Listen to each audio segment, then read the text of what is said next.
लेकिन इनके हाथ में तो शंख चक्र गदा पद्म लगे हुए हैं। बच्चे निर्वस्त्र होते हैं लेकिन ये तो पीतांबरम हुए हैं, पीतांबर ओढ़ करके हुए हैं। इसलिए अभी भगवान अद्भुत हुए हैं। भगवान ने सारी कथा देवकी मैया को समझा दी। बोले हम इसलिए शंख चक्र पद्म लेकर के आए हैं कि मेरे सभी भाइयों को हमारे मामा जी ने मार दिया। तो हमने सोचा कहीं मामा जी हमारे पास भी आए तो हम तो खाली हाथ होंगे, इसलिए हम साथ में चक्र लेकर के आए हैं। अगर मामा जी कुछ गड़बड़ करेंगे तो हम भी मामा जी की गड़बड़ कर देंगे।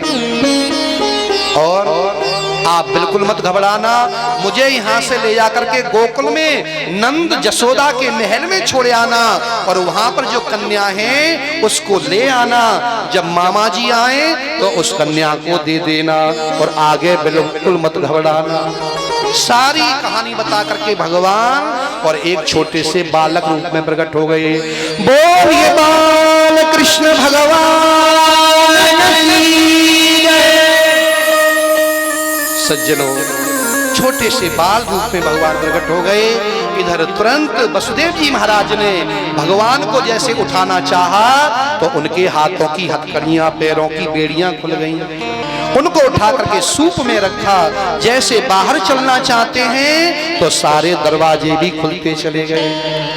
बाहर निकले तो सारे सैनिक पहरेदार भी सो गए। और श्री वसुदेव जी महाराज जैसे भगवान को बाल रूप में लेकर के और गोकुल को चले हैं तो आज आकाश के घनश्यामों ने देखा।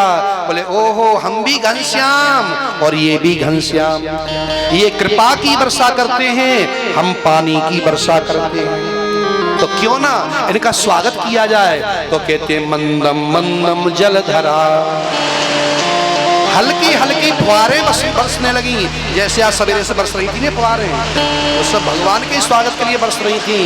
तो कहते आज आकाश ने स्वयं मंदम मंदम फुहार बरसाना प्रारंभ कर दिया। तो पीछे स्वयं शेष भगवान और कहते फनों को तान करके चल पड़े। वैसे तो हमारे संत कहते हैं पानी क्यों बरसा, ये भगवान की इच्छा से ही बरसा। क्यों? भगवान ने सोचा कि रात में हमारे पिताजी जाएंगे लेकर के, और बहुत से गांव में क्या करते हैं लोग कि खटिया को रास्ते पे डाल के सो जाते हैं, घर से बाहर रास्ते पे डाल के सो जाते हैं। तो भगवान ने सोचा कहीं हमारे पिताजी किसी खटिया से टकरा गए तो सारा राज खुल जाएगा। तो इसलिए थोड़ी थोड़ी पानी की बूंदें बरसा दो, सब अपनी खटिया अंदर को ले लेंगे तो सारा खाली रास्ता मिलेगा। तो इसलिए भगवान ने ही पानी बरसाना प्रारंभ किया। और कहते हैं जैसे पीछे पीछे शेष जी आगे चल करके यमुना जी पड़ी हैं। यमुना जी ने कहा हो हमारे होने वाले प्रियतम आ रहे हैं, इनके हम जरूर चरण पखारेंगे। जैसे वसुदेव जी महाराज ने यमुना जी में प्रवेश किया है, यमुना जी ऊपर को बढ़ती आई है। भगवान ने अपने चरण को सूप से नीचे लटका दिया है। यमुना मैया ने स्पर्श किया है और यमुना मैया नीचे आ गई है। एक संत कहते नहीं नहीं, यमुना जी आ तो रही थी अपने प्रियतम का मुख देखने के लिए, अपने प्रीतम का मुख देखने के लिए। तो जैसे ही ऊपर को आ रही थी मुंह उठा करके तो भगवान ने ऊपर से एक लात मारी। बोले तुमको शर्म नहीं आ रही, बीच में ससुर जी खड़े हैं और तुम मुंह उठा के हमसे मिलने चली आ रही हो। तो एक लात मारी सो यमुना जी नीचे को चली गई। अनेक अनेक संतों के भाव हैं। आज स्वयं वसुदेव जी महाराज और उन बाल कृष्ण भगवान को गोकुल में नंद महल में जाकर के और कहते हैं लाला को सुलाया है और लाली को उठाया है। लेकर के जैसे ही मथुरा में आए, लाकर के जैसे देवकी की गोद में कन्या को दिया है, कन्या गला फाड़ करके रोने लगी। जैसे गला फाड़ करके रोई, सारे सैनिक पहरेदार उठ गए। अरे हो गया हो गया हो गया। कंस को समाचार दिया, बोले महाराज आपका 8वां काल हो गया। कंस भागा भागा आया और जैसे देवकी के पास आकर बोला लाओ कहाँ है वो अष्टम लाल जो मेरा काल है। देवकी ने कहा भैया ये लाला नहीं, ये तो लाली है, इसको तो तुम कम से कम छोड़ी दो, तुमने सबको मार दिया। लेकिन कंस जान गया अरे ये तो लाल होने वाला था, ये लाली कैसे हो गई, ये भी देवताओं की कोई चाल है, लेकिन इसको मैं नहीं छोड़ूंगा। जैसे कन्या को छीन करके और पहाड़ पर मारना चाहता था, वो कन्या छिटक करके आकाश में अष्टभुजी के रूप में प्रकट हो गई।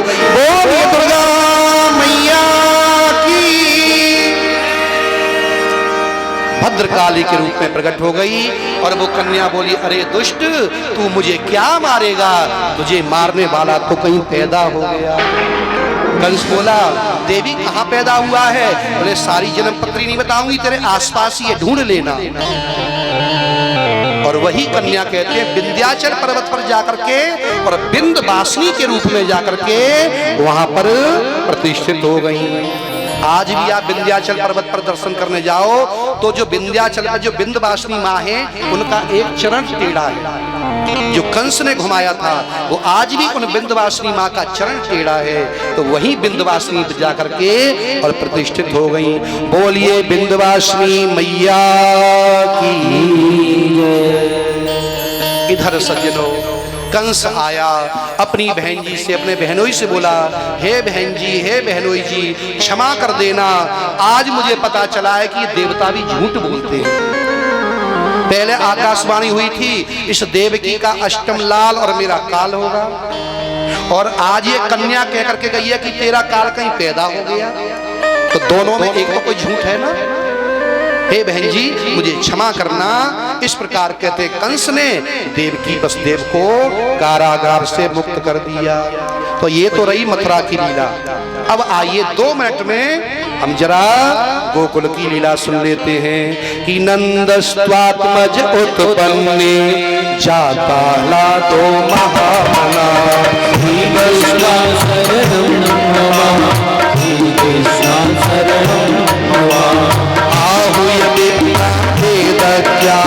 स्नात शुचिरलंकृता कृष्णा शरणं मम कृष्णा शरणं मम आचयित्वा स्वस्तयनं जातकर्मात्मजस्य वै कृष्णा शरणं मम कृष्णा शरणं मम कार्यामास विधिवत् पितृदेवार्चनं तथा कृष्णा शरणं मम कृष्णा शरणं मम नाम्युते दादा विप्रेभ्यासमुल्लङ्घते कृष्णा शरणं मम कृष्णा शरणं मम लाभीं सतरत्नौः सात्वम्बाम्बराव्रता कृष्णा शरणं मम कृष्णा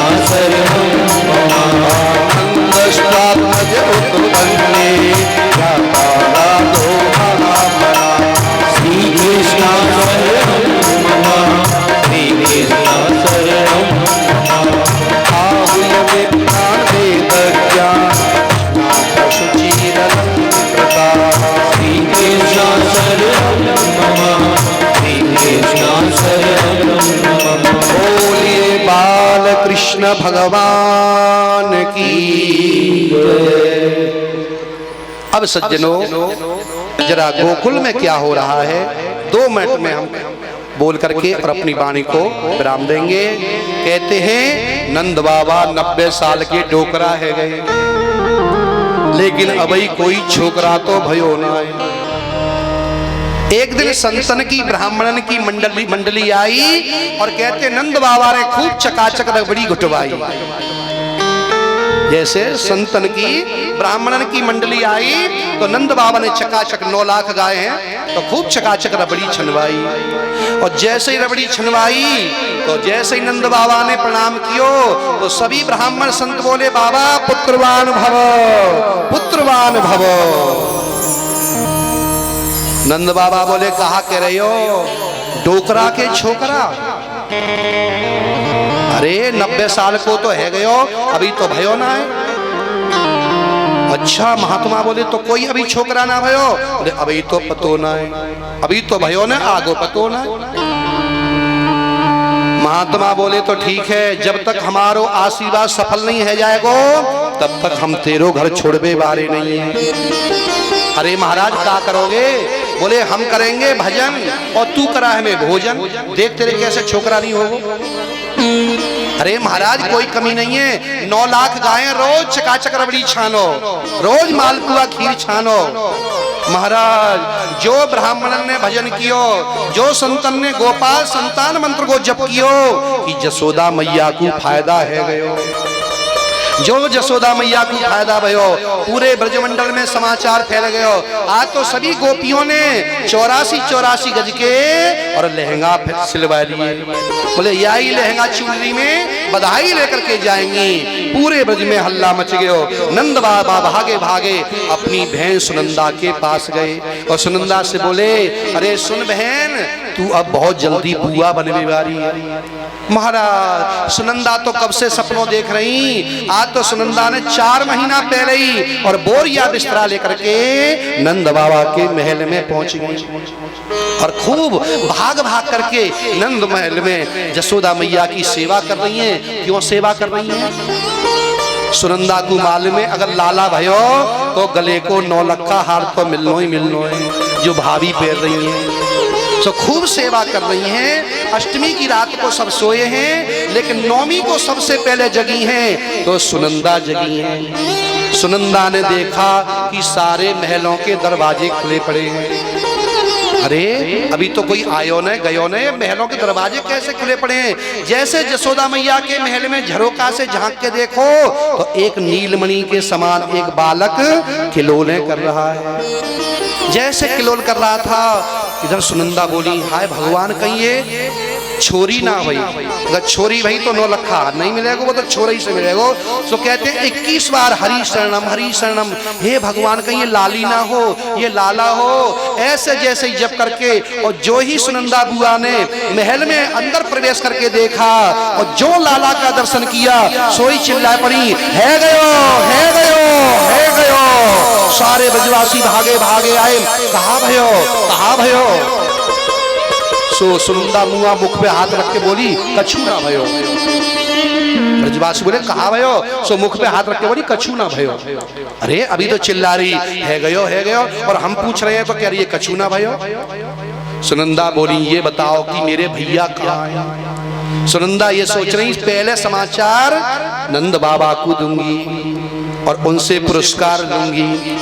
तो ब्रजवासी बोले, वो तो भाई गौशाला पे अथई पे बैठे बैठे माला सत्कारे होंगे। सो सुनंदा भागी भागी गई और जाके कहा, देखो नंद बाबा माला सत्कारे हैं। का कह रहे हैं? अबई तो भयो ना है, अबई तो भयो ना है, आगे पतो ना है। सब मंत्र भूले भये हैं, केवल यही अबई तो भयो ना है और आगे पतो ना है। इधर जैसे ही सुनंदा बुआ ने जाके समाचार दियो, अरे भैया बधाई हो। जो बधाई को नाम सुनो नंद बाबा ने, अरे भाग्यवान काय बात की बधाई दे रही है? बाबा जो तुमने ब्राह्मणन को भोजन करायो, जो संतन को भोजन करायो, वाह को फल तुम्हारे घर में आ गए। अरे सीधी सीधी बताए ना।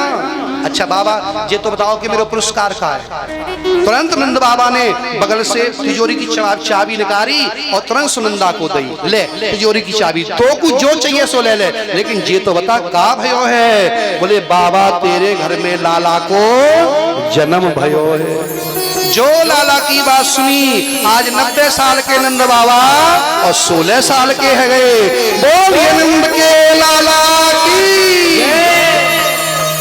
महाराज नंद बाबा तो भागे भागे नाई के पास गए, बोले भैया ब्रज में लगा दे दुहाई। काय बात की दुहाई? कह दियो कि बाबा के लाला भयो है। अब तो महाराज गोपियां ग्वाल वाल सब बधाई लेने करके आ रहे हैं। अब देखो लाला तो है गयो, अब सबको आपको भी तो बधाई देनी पड़ेगी। पहले मैं कहूंगा मैया बधाई हो तो केवल हमारी माताएं बोलेंगी, हमारे भाई नहीं बोलेंगे, शांत रहेंगे। जब मैं कहूं मैया बधाई हो तो आप लोग कहेंगी बधाई हो, और जब मैं कहूं नंद बाबा बधाई हो तो हमारे ग्वालवाल बोलेंगे बाबा बधाई हो। अब देखो किन की जोरदार बधाई आती है। वैसे तो आजकल गोपियां ही याद आए महाराज, हर जगह गोपियां आगे चल रही हैं हर काम में। हाँ भैया ग्वाल वालो तुम ध्यान रखियो, मूछन को बात है। हाँ कहीं मूछा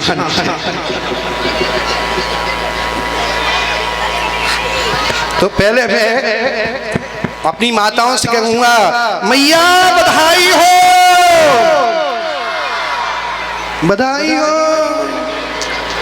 है गई बधाई तुम्हारी। तो अरे जब गोपियन ने बधाई दी तो बरसाने में आवाज पहुंची तुम्हारी, पंडाल से बाहर ना गई होगी।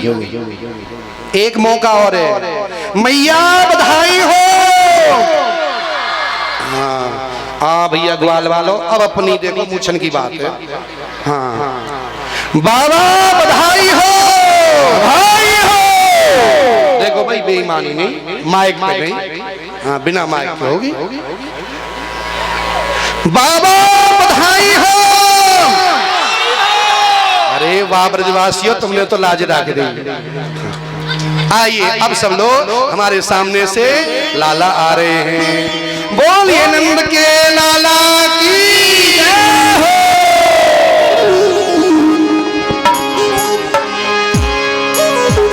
लाला जायो है नंदी रानी ने, लाला जायो है ब्रज में है रही। सब लोग बैठ जाए, सब लोग बैठ जाए। ओ ब्रज में है रही नंद घर, लाला जायो है ब्रज में रही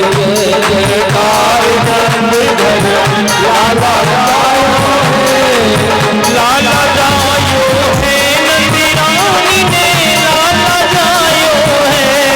ओ लाला जायो है नंदी रानी ने, लाला जायो है ब्रज में है रही जयकार नंदी घरी, लाला जायो है।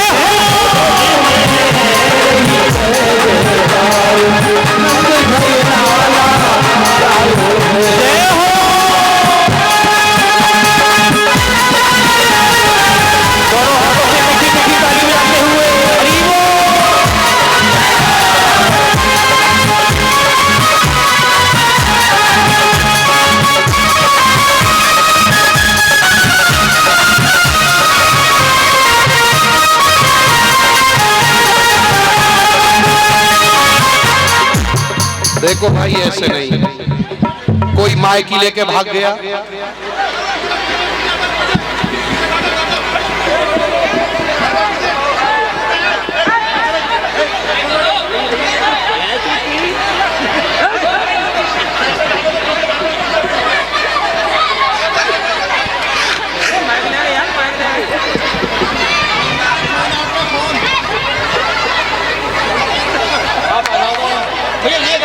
देखो भैया नोट मत उड़ाओ, नहीं तो यहाँ फिर कुछ नहीं हो पाएगा।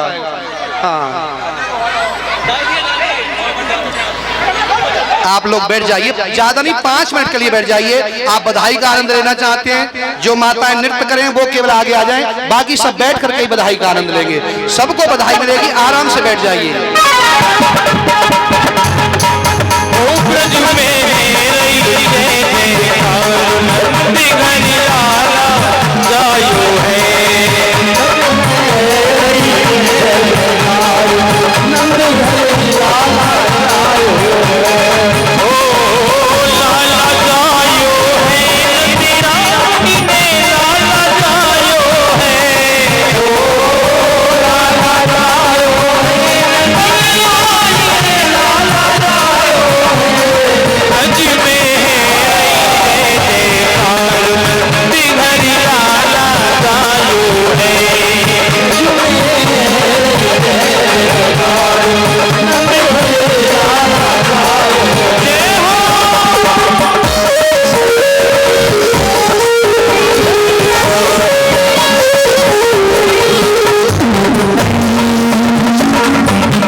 तुलसी